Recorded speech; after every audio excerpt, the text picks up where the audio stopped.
So na sports committee. Oh, when you fuck any man on oh man, we take it. That's us. Oh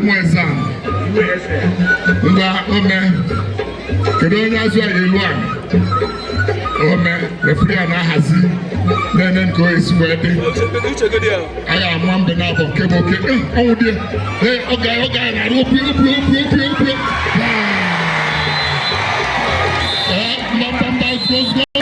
For green. On your camera, our five.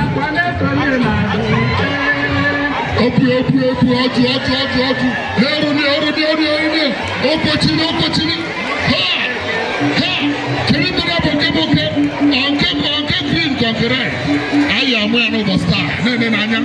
Oh, mere free and you. Come on, go is man. Okay.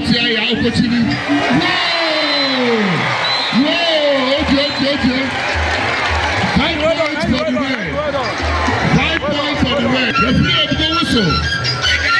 I say, I'm going to run.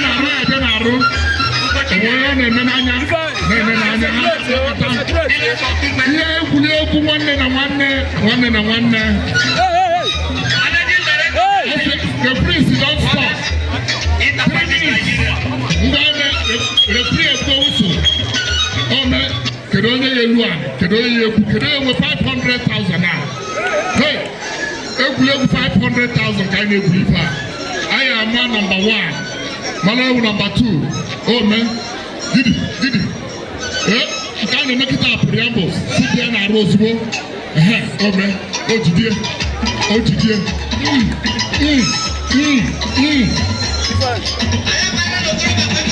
Oh yes. Time naga.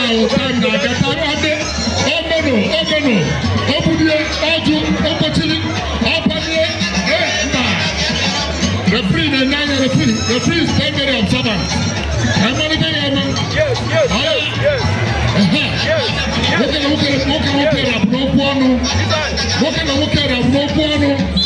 Yeah, the free will whistle. The free will whistle. The whistle has gone for the second and the last round.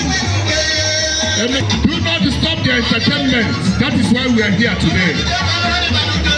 The blue and the green and the red is in the ring. How can I go to them? Over. I don't know that Galana.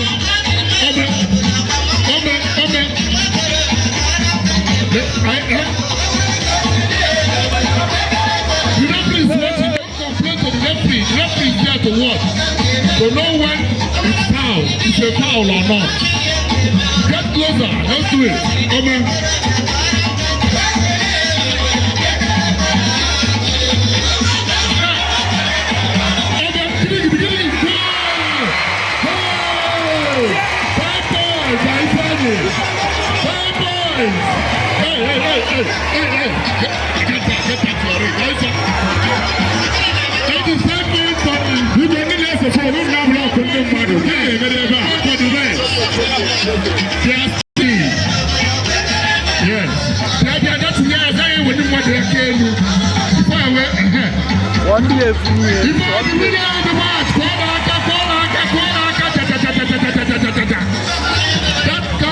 That bounce the end of the match.